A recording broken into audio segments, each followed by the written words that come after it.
This is Q News Tonight, the world's first live daily gay evening news show. And it's 7 p.m. Monday, March 30, 2020. As you can see, we're in full corona protection here in our broadcast of Q News Tonight.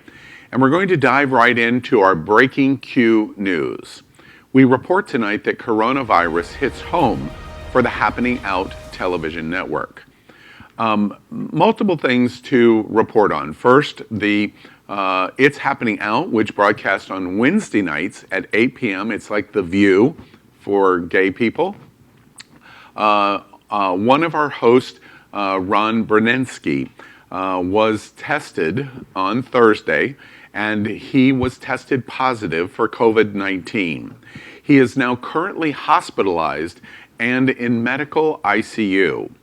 Everyone at Happening Out Television Network is praying for Ron. On Friday, all hosts and production that live in South Florida were tested for the COVID-19 in a special at-home test where medical professionals came to our homes. We show you now an excerpt of an example of how the COVID-19 nasal swab test is done. Perhaps you haven't seen this before and likely have not. And we used me as an example to show you how the test was administered. Watch this.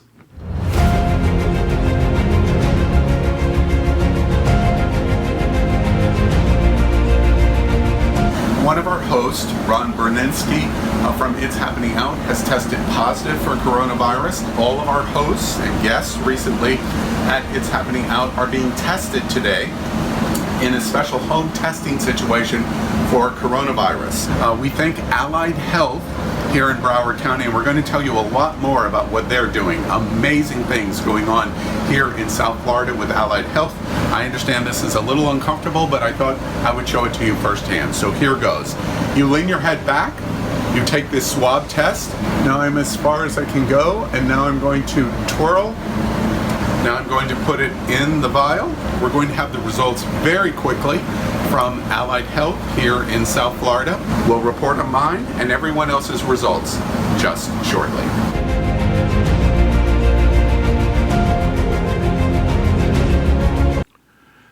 After these tests on Saturday, we received results from these special in-home tests performed by Allied Health.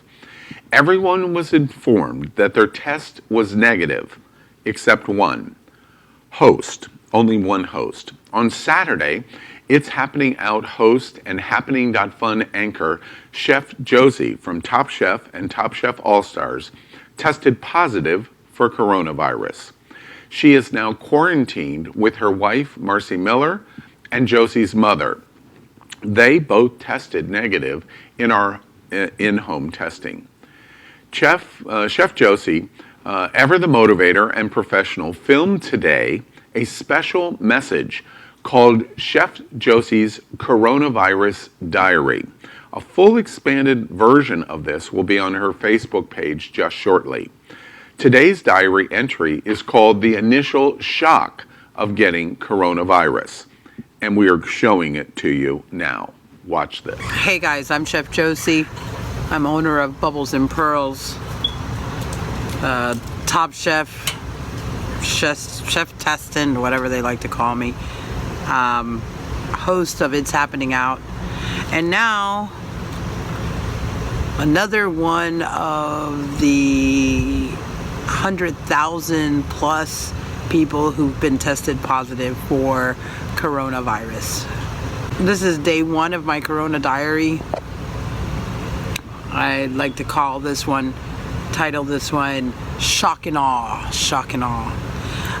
Really, it just comes down to the fact that, like, you know, after all the sanitizing, after all the social distancing, the quarantining, the protocols put in place to avoid, you know, getting this virus, this afternoon, that's my dog back there, but this weekend I was tested and tested and confirmed positive for the coronavirus. My initial reaction was one of shock. My heart dropped. I started to breathe heavily. I had this knot in my stomach because, quite frankly, it's just called fear, and I'm a human being, and my symptoms are, I would say that they're mild. My inability to smell or taste anything, which you guys know is a problem for me. So I haven't been able to smell or taste anything for about 6 days. I don't have a fever. I am experiencing some body aches. I'm hoping by sharing my experience with all of you, you won't have to. We're all in this together. Stay home. Stay safe. Stay sanitized. And, stay positive. Well, that's where we are, America. We let you know first that we're following very stringent protocols in terms of us broadcasting Q News tonight. We're here at the World AIDS Museum, which is currently closed during the crisis. We've had this situation with Ron and Ron's hospitalization in ICU. He is in a very dire situation. Friday, all hosts, guest hosts, and production were tested. Saturday, we all received the news in terms of this special arrangement of the testing that we were negative, with the exception of Chef Josie. And you've seen today her, Chef Josie's coronavirus diary, and Josie is going to have many thoughts about her experience on corona, which I think are going to be very interesting for all of you. I turn to my co-anchors here tonight, Misty Eyes and Napoleon Plays. What do y'all think about what we've experienced in the last 4 or 5 days? And remember now, what do you think? We're talking about a lot of fear. I have fear every time I hear you cough. I have much more fear every time I hear myself cough. I have fear when I talk about friends that are catching this, and I have a lot of anger thinking about the fact that we could have done so much more months ago. The level of realness hits more and more, but we've been paying attention to this for months, and that makes it such a surreal experience because we've watched this happen. We've been aware of what's going to happen. We could watch the models around the world, and yet still our actions aren't enough individually, and our government's actions aren't enough. And when it gets to your friends, when it gets to someone that you're around every day, it's impossible to not take that in viscerally, to not think about what their life is going to be like, what everyone you know, and how impacted each of us is going to be on a day-to-day basis. It's absolutely horrifying. It's very scary. It's very real. Last week, my maid of honor at my wedding, they are a doctor for general health in England, in London, and got sick. And now they're coming out of the sickness now, and they are a praise report. But hearing people that we know, Josie and Ron and other people in my personal life, it's very real. The anxieties are high. Getting in your car to come here, you're sanitizing everything and taking a shower and washing your hands. I walk in the door and wash my hands, sanitize the table. And there's no such thing as being too cautious. We are taking things very seriously, but we also feel that it's important to get out here and share the news with you, and it's important that you see what's happening around you in an LGBTQ gay perspective. Yeah. So that's our current status here at Happening Out Television Network for Q News tonight, and it's happening out. It's a serious situation, and we're committed to monitoring and reporting what we're watching and happening, and the entire world is not stopping because of coronavirus. There are many things going on in the LGBT community, and we're very committed to continuing on a daily basis, bringing them to you live. So good evening again, America. It's 7 p.m. Monday, March 30th, 2020, and it's time to queer up the news. We are literally out of the closet and into the headlines. So many of your stories next on Q News Tonight. Tonight on the world's first live daily queer evening news show. Tonight's news about the gay community and the news from an LGBTQ perspective.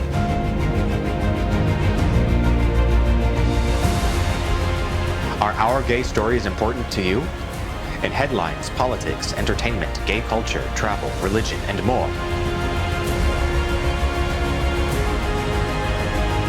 Reported by respected anchors. Out of the closet and into the headlines on Q News Tonight. Welcome to Q News Tonight. We are live and unscripted, so anything can happen. Tonight we bring you the news of and a perspective from the LGBT community. I'm your anchor, Al Ferguson. First, let me tell you a little bit about Aaron Darr. Aaron Darr is taking a leave of absence during the coronavirus crisis because of very specific medical needs that he has discussed on Q News Tonight and as a guest host on It's Happening Out. We wish him to stay safe and look forward to Aaron's return when this crisis has ended. So as a result, I want to take a moment to introduce my co-guest anchor tonight, Misty Eyes. Hi. And anchor Napoleon Plays. Hey, everyone. So let's cue up the news. We cue up the USA first tonight by talking about Donald Trump backing off his Easter reopening after seeing virus projections grow. We've prepared a package on this. Watch this. And we felt that if we prematurely pulled back, we would only form an acceleration or a rebound of something which would have put you behind where you were before. And that's the reason why we argued strongly with the president that he not withdraw those guidelines after 15 days, but that he extend them. And he did listen. And we made it very clear to him that if we pulled back on what we were doing and didn't extend them, there would be more avoidable suffering and avoidable death. Easter is canceled officially this year. That was Dr. Anthony Fauci, the director at the National Institute of Allergy and Infectious Diseases. He warns that that millions of people could be infected, and between 100 and 200,000 deaths would be the minimum amount to be expected at a best case scenario. We've got more for you actually to describe that going forward. Absolutely, Napoleon. In terms of the major news conference today. From the Coronavirus Commission.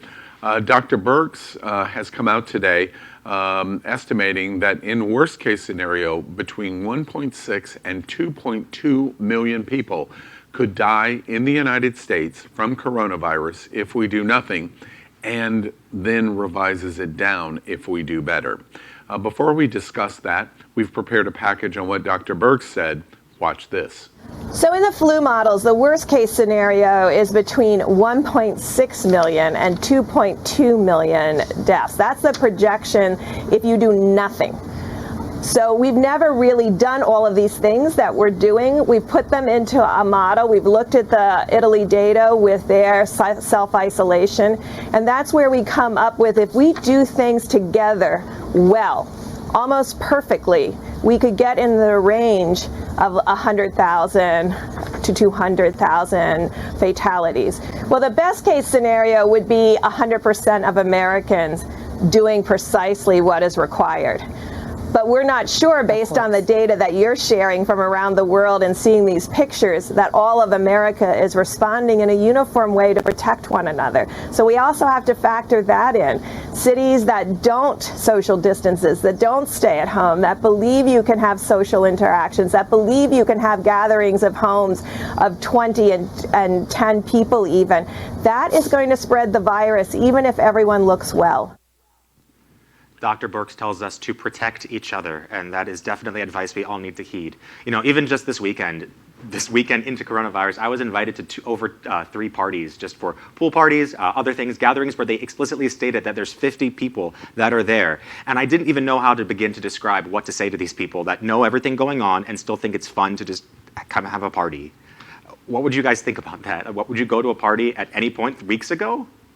I would not go to a party, no. But I have had a friend over and we went to the pool, but we didn't touch, we didn't hug, kisses from afar, and then we went to the pool and swam outside in bleached water.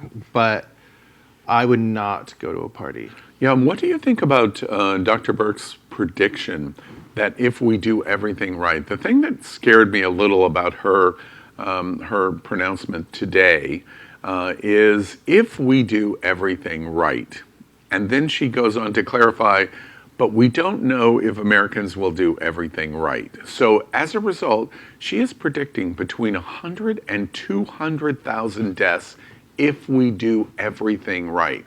At any other time in my lifetime, if someone from the government said 100 to 200,000 Americans were going to die, that would be international world news. And she extends it to 1.6 to 2.2 million people. What is going on here on why, like your point, people would be continuing to gather that way? I think a lot of it goes back to the fact that months ago, Trump didn't take enough action. He warned people very little about what was going on. At the end of January, he said that there were 15 cases and it was going down to 0. And we've tracked that. We've tracked what he's said. But he has led the leaders of our country to tell people that this is not a problem. He's led people to think that this is not going to be what it is currently and that we're going to be somehow different than the rest of the world, when so far we have no reason to believe that we're anything better. Yeah. We're Americans. It doesn't apply to us. Yeah. Unfortunately, I think that is true. We continue in queuing up the USA tonight by reporting that a transgendered woman was fatally stabbed in Harlem. Misty, tell us about what has happened here. Another hate crime in a trans woman. It's sad to report, but Lexi was stabbed fatally in the neck at 1:30 a.m. in Harlem. The paramedics rushed her to the Harlem hospital, but they were unable to save her life. Her friend Brooks told the Daily News it was all over a wig. But good news, if you can see behind me, that New York City Mayor Bill de Blasio sent a text saying, "We will find the person responsible for the heinous crime and bring them to justice. New York City stands with our trans community." We hope that it stands for the trans community. You know, it's for me, it takes hundreds and hundreds and hundreds of violent crimes for them to be like, oh, wait, we're going to stand with you. I continue to remind America, I think this story is very important at Q News tonight, because I continue to remind America that I hear almost constantly, why are we concerned about having LGBT issues in front of us? Because LGBT is accepted in America, unlike any other time in our history. And the point that I make is all you have to do is follow the laws on the state level and the county level and the municipality, city level, and you find that the LGBT community is completely under attack. And the focus point of that attack is in transgender. And it's not only in terms of laws and minimizing them in laws, but it is also in terms of our attitude and acceptance of violence. So this story, I think, is really very, very important. It definitely is very important, because all of the LGBT community is important and we don't always take note of it. And we want to ask all of you watching and all of your friends, are LGBT voices important to you?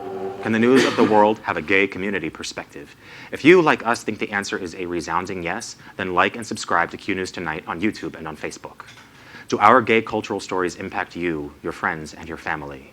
Please start a watch party. Get your circle involved in our conversation, as it supports the entire gay community. We queue up religion tonight at Q News Tonight by reporting an evangelist who mocked coronavirus as anti-Trump hysteria has died of COVID-19. Napoleon, tell us about what's going on in this story. Yes, you see right now a picture of the musical evangelist Landon Spradlin, who was 66 and had double pneumonia. He believed that this was an act of mass hysteria that was very anti-Trump, and so he took his family, as they do every year, to New Orleans between February and March, as late as the 10th of March. He was a missionary who believed that the story of the bubonic plague being healed, that the victims being healed by different missionaries was a success. Obviously, that turned out not to be true. The important thing to really note about this story is not, of course, just that the coronavirus is real and not just mass hysteria about being anti-Trump, but not to mock this person, but rather to use him as an example. Obviously, his family is still grieving. There's a lot of loss that we're all experiencing, and pointing the finger and being aggressive is not the way to change. But you can help people if you use this story as an example. Well, two related issues to this story on this evangelist. Today, a minister in Tampa was arrested because yesterday had services, two different services that far exceeded the limitation numbers of people that could gather at a church service. And he was arrested today for violating that city and county ordinance at Tampa. And the police reported that they did not break up the congregational religious service because the church actually owned a lot of guns. But the minister thought he was either above the law or he was protected by God and had the services anyway. And it reminds me to tell you that Happening Out television network is principally committed to the largest LGBT church in the world, right here in South Florida, the Sunshine Cathedral.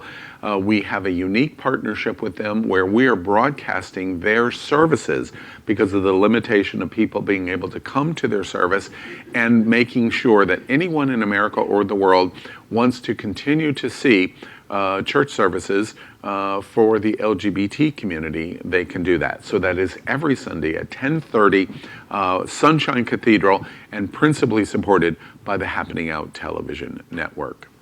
We continue by queuing up the world tonight to talk about one of the ramifications of coronavirus. It's being reported that a COVID-19 food crisis is on the horizon. Before we have that conversation, we've prepared a package. Watch this. I think this coronavirus, I think you can call it an economic virus because it affects the whole supply chain. If you just look at consumer behavior, the harbor infrastructure and cessation of labor, market access uncertainties, it's all interlinked with each other. And we have to mitigate these risks.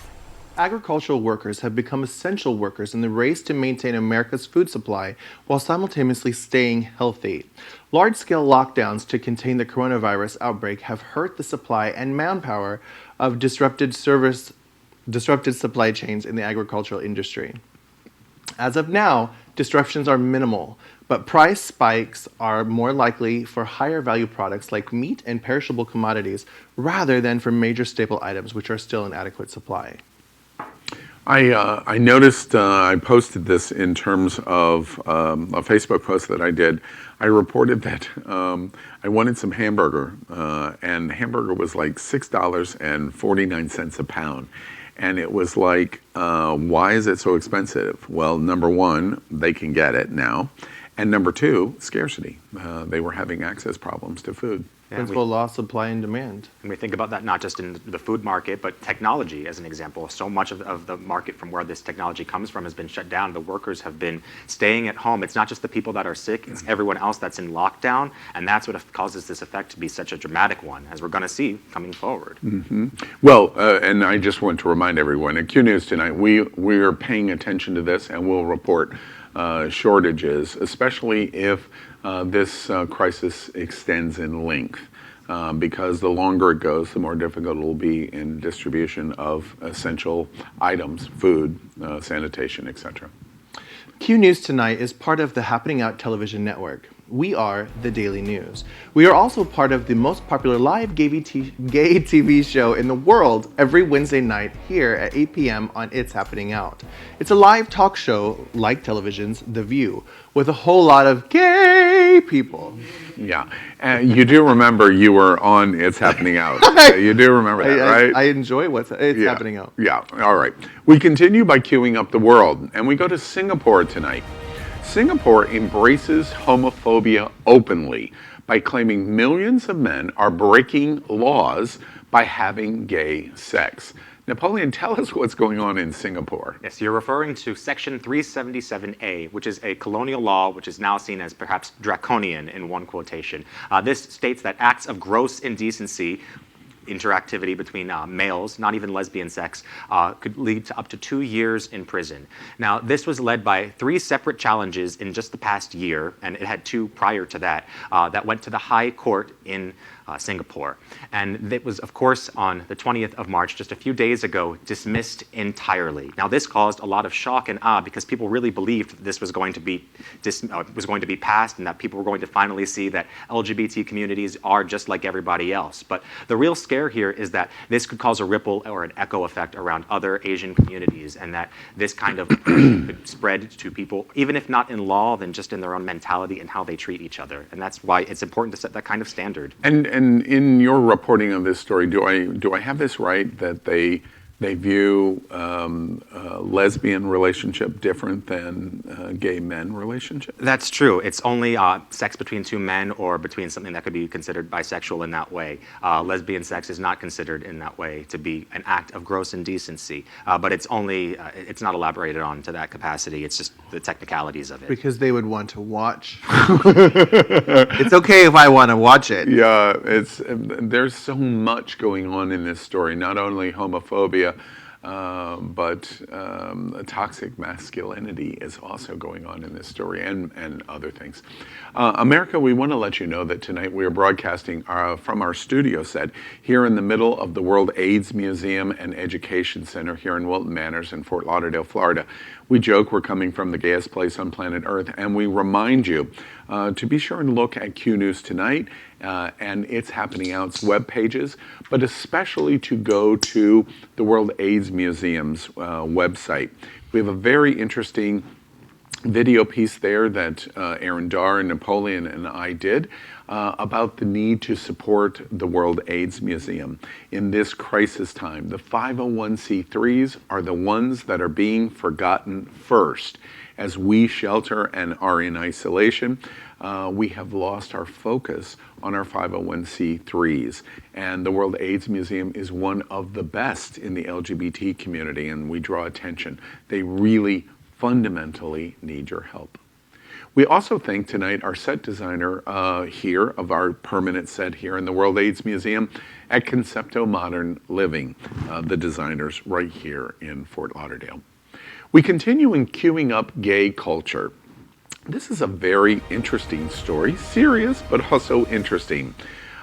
We report tonight that the world may run out of condoms due to COVID-19.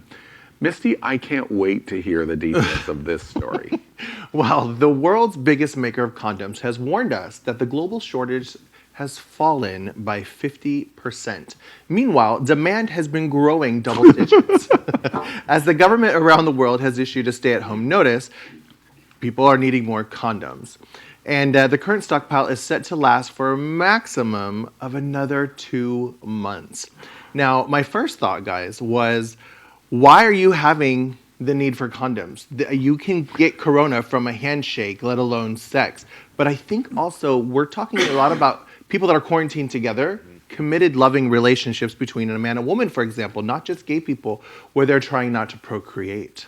What are your thoughts? Yeah, my thought is gay men. Have you ever heard of them? Of course, that's my thought too. Napoleon, I can't wait to hear what you have to say about condoms. Well, quite honestly, I'm more shocked at the projection of just another 2 months. I'd like to see the algorithm that tells Napoleon just shuddered right up his spine. Well, I wonder how many that is. How many condoms are used in the world per day? What an interesting fact to just look up, and I don't really want to consider that in this moment, but I'm going to now that I'm saying it out loud. And it's even more interesting too to watch this video of how condoms are made in the background, because I've never looked at that, and I feel like I need to see an entire episode of how it's made via condoms just to see this entire story play out, especially for the glow-in-the-dark kind. Yeah.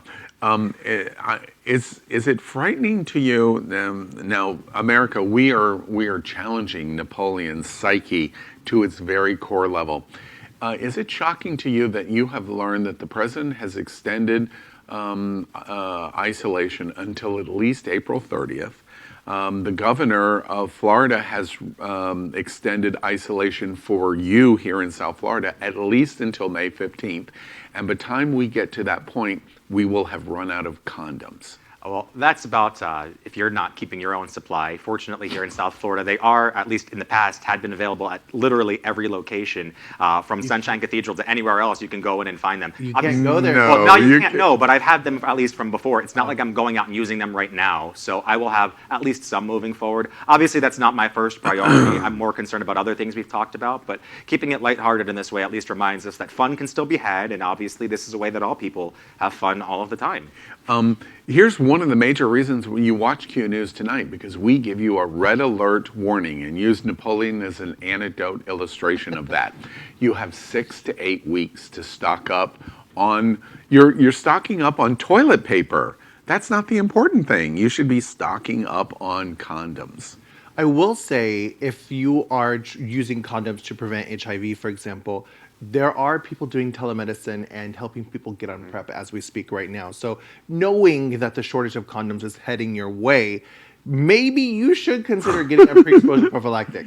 And if you are in a procreation relationship, maybe birth control of another kind might be best suited for you. Yeah. Napoleon is frequently, I understand, in a birth control situation. I've been trying to get pregnant. It's just not working. Yeah, so is Napoleon. All right. Maybe we should try together. Right. All right. Babies for Jesus. Next. Right. All right. Next, we have the big finish here at Q News tonight. Look, we've started the week. We know we're going to have a lot of issues all week long. We're going to report. We're going to be here for you. So let's have the big finish. There are many stories today we only want to just mention, short mentions. Let's see if Misty and Napoleon and I can entertain each other as we have a lightning round of the LGBT news of the day and news with an LGBT perspective. So here we go. Q News is tonight. Q News tonight. That's more correct. The big finish. The big finish, story number 1. 7 of 9, the famous Borg of Star Trek fame, has been revealed to be queer. And this is why, if you work in a news environment, you cannot let a single episode of anything pass without it being spoiled for you. Hashtag 1 episode behind. I'm very proud. Star Trek has been pushing the boundaries for decades. They were the first people to have an interracial kiss between a black and a white person. They have had all kinds of pushing the boundaries of cultural and social norms. I'm very impressed. It's about time. Thank you. As an avid fan of Star Trek, I'm sure a lot of women learned a lot about themselves seeing Jerry Ryan in a skin-tight suit in the 1990s. Yeah, that's what it was for me, because I learned a lot about myself. I liked Tom Paris and Chakotay, and if I was in a very desperate, horny pinch, even Will Riker. Yep, I'm gay. A woman who came out as gay after being married twice says she never realized she liked sex until now. Third time's a charm.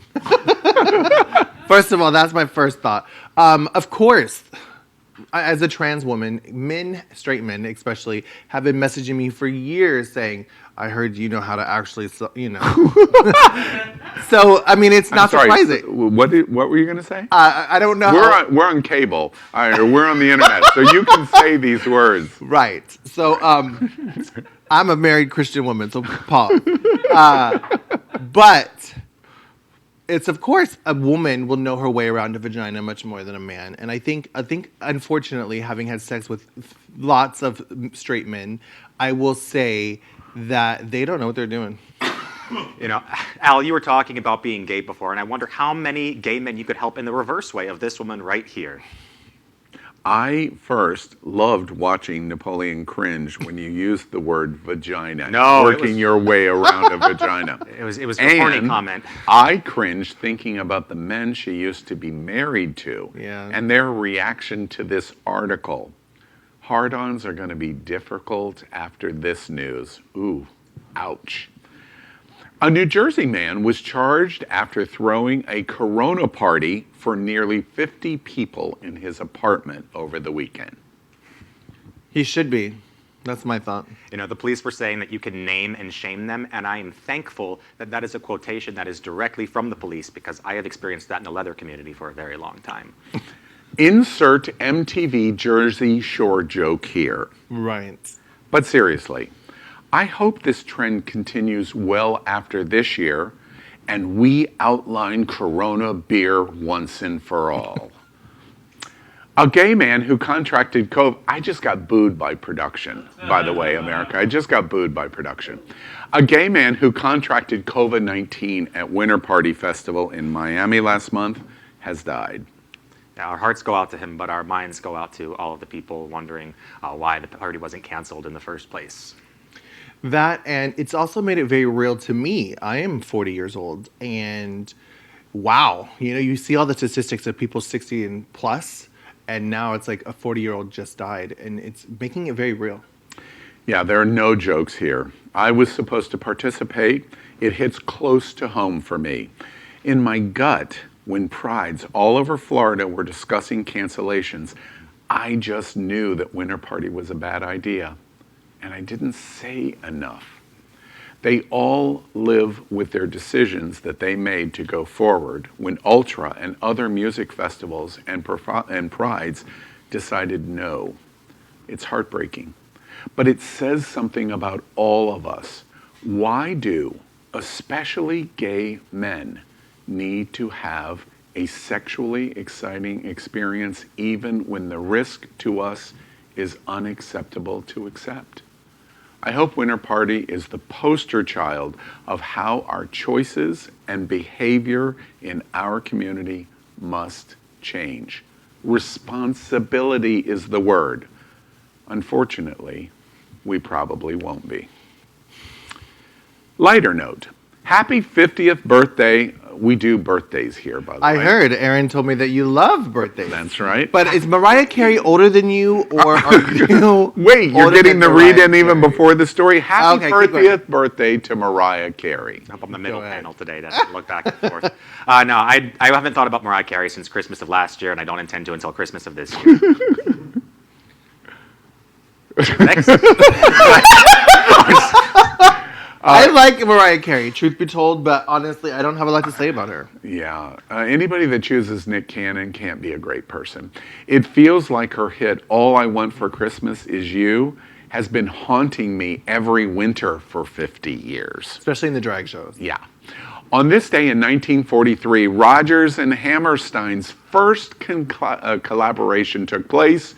Oklahoma opens on Broadway on this day. Oklahoma, Oklahoma, okay. We're going to go from there. Okay. We can just quote it for the entire time. I totally lost my train of thought with that. You'll have to be a little more standoffish for fellers. Offer you a buggy ride. I'm just a girl who can say no. Oh my God. Oh my God. This is going to be a fun episode. Wait, It's do you wait, let's battle. This is like Pitch Perfect. Have you got any more? You know what? Actually, my favorite show is Carousel from Rodgers and Hammerstein, because that was the one where they actually go dark, and it's usually presented that way in the first place. But it wasn't until I actually studied them that I was even able to appreciate them at all. Oklahoma's a difficult musical to get through if you are not a fan of it. And you know why? You know why? Because The Midwest? Dancing cowboys. Girls confused why the boys aren't interested in them. Circuit parties. And tons of sexual tension. Yep, the gayest thing to ever have anything to do with Oklahoma, sadly. Well, that is today's news for the LGBT community on the world's first daily gay evening news show. Remember, if it's important to the LGBT community, it's important to Q News Tonight. But you must help us. Click subscribe on YouTube and share the news. 100,000 of you watched us in YouTube last week, and we thank you. We are literally out of the closet and into the headlines. This is the only source of live LGBTQ news in the entire world. Your community needs your support. And try to remember this week, you're not alone. Josie, you're not alone. Ron, you can't hear me, but you're not alone. We will get through this crisis. We are here for you. And this is Q News Tonight. And we'll see you tomorrow night at 7.